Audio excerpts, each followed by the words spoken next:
100 na lang ang sapatos. Isipin mo yan, 100, 100 kapag pumunta tayo sa pinakamalaking okay-okayan dito sa may Las Piñas. Dito lang yan banda sa may Naga Road, Pulang Lupa, dos, tapat ng Pure Gold katabi ng Jollibee. I-search nyo sa Google Maps, CJXN Dry Goods. New arrival daw dito sa store nila. Sa third floor at sa second floor sale naman at sa first floor sale din. Kaya uunahin na natin yung third floor mga kabumbum. Pag akyat mo, makikita mo yung ang mahiwagang pintuan. Ayan yung mahiwagang pintuan. Pagpasok mo dyan, abubungad agad sa'yo ang nakatawang staff. Ayan, ang dami makukulay ng mga sapatos dito. Dito sa third floor, 1,299 na lang sa mga wholesaler dyan, sa mga reseller kapag naka 12 pieces up ka. At kung isa lang naman ang kukunin mo, ay 1,500 mga kabumbum. Ayan, tamang kamot si tropa dun, oh. Kaya sa mga gusto mag-negosyo dyan, pag-usapan natin yan. Hindi lang mga international branded shoes ang mga nandito, may mga China branded shoes din. At may live selling nga din pala sila.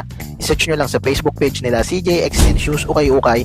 Agad nyo makikita, yan ang mga nagla-live doon. Kaya sa mga hindi makakapunta, lalo na maulan na panahon ngayon, pwede kayong mag-mind sa live selling. Dito naman sa section na to, sobrang dami mga basketball shoes dito. Ayan, katulad nitong pinapakita ni Raymond. Ang ganda daw ng sapatos na to kasi kung papansin nyo, neutral lang yung kulay niya. Kulay itim yung nasa taas, tapos makulay naman yung sa baba. Saktong-sakto sa mga panlaro kasi ang ganda ng jelly niya sa ilalim. Maganda to sa mga court, mga kabumbum. Kung check out nyo. Hindi lang pala pang basketball shoes sa mga sapatos na mga nandito. Meron din sila mga low cut, mga pang skate, mga pang running, mga pang forma. Dito sa kabila, ang dami mga J1 low, mga SB. Tapos mayroon din dito mga luxury, mga Hoka, mga running, mga Anta. Tapos meron din mga Coach.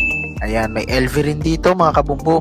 Check out nyo talaga tong shop na to kasi ang dami nyong pagpipilian. Sa mga gusto mag live selling, nag-iisip pa lang kayo ng negosyo, ito pwedeng pwede. Kung hanap nyo naman mga lokat na pang basketball, marami din dito. Ay, ako na butike, akala ko kung sino. Ayan, ano daw? May ipiplex daw siya, may papakita siya sa sapatos. Ba't mo binato yan? Ito. May gusto pala siyang i-flex sa sapatos. Ito daw, Kobe. Ang ganda daw ng quality ng sapatos na to. Pwede mo itong bilhin sa murang halaga. Sulit na sulit yung pera mo dito. Pag hindi mo to binili, wala na siya makakain. Ay, hindi pala. Ayan. Ang ganda nga talaga ng sapatos na to. Kasi itong sapatos na tong Kobe na to mga kabumbum, ito yung Kobe tsaka Gigi na collab. Gigi pala. Gigi na collab. Sa mga mahilig tumakbo naman dyan, lalo na ngayon, ang daming mga jogging community na nauuso.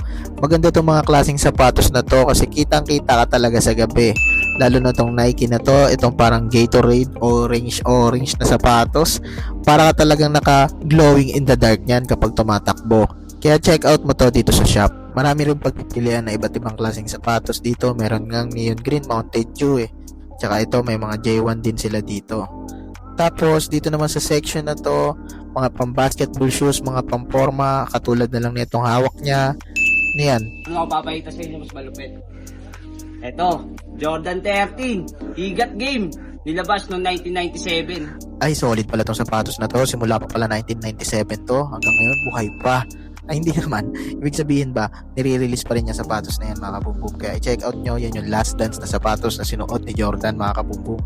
Tapos check naman natin yung second floor dito. Kaya kung mapapansin nyo, ito yung second floor. Dito sa second floor mga kabumbum, 399.75 na lang ang mga sapatos dito pag bumili ka ng 12 pieces up. Pero kapag isa lang naman ang gusto mong bilhin na sapatos, 599.75 na lang. Grabe mga sapatos yan, sobrang mura. Pero ang gaganda pa ng mga sapatos na dito sa second floor. May mga pang running shoes, basketball shoes, tsaka pamorma. May mga pang lalaki, pang babae. Kaya ikaw na lang mananawa kakapili mga kabumbum. Dito naman sa first floor, may mga brand new sila sapatos dito, iba't ibang brand. Tapos may mga ukay naman dito. Dito naman, pag naka 10 pairs ka. Pero kapag isa lang naman ang bibilin mo ay 199.75, halos 200 pesos lang. At nagbebenta rin pala sila dito ng mga bundle shoes. Kaya sa mga gustong magnegosyo, kaysa patulugin nyo yung mga pera nyo dyan, ito na ang kasagutan mga kabumbum. CJXN is the one. Kaya mga gusto magnegosyo dyan, kontakin nyo lang yung CJXN. Ito yung contact number nila para maka-reach out kayo. Pwede kayong umorder ng mga bundle dyan. Pwede rin kayong mag-mind sa live selling nila. Tara, paikutin natin yung mga pera nyo mga kabumbum. Kasi dito sa sapatos, isa lang masasabi ko, may pera sa sapatos. Katulad na lang nitong laman ng bundle na to. Kaya ganyan ang mga itsura ng mga laman ng mga bundle. Iyan. Isipin mo, ropa yan mga kabumbum ha.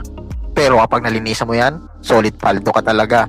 Marami rin tayong mga code dito tulad ng mga basketball shoes, mga low cut, pang forma, mga J1. Kontakin nyo lang yung page nila, libre lang ang inquiry. pwede kayong magtanong ng presyo ng bundle, magkano ang per piece, at kung paano ang diskarte sa bundle. At kung nagustuhan nyo itong video na to, bigyan nyo kami ng malupit na like at share sa mga kaibigan nyo dyan. At huwag mo kakalimutan i-click yung notification bell. At kung napadaan ka lang naman dito, huwag mo kakalimutan i-click yung subscribe button para isa ka na sa CJXN family. Marami pa tayong ilalabas sa new arrival. Yun oh! Boom!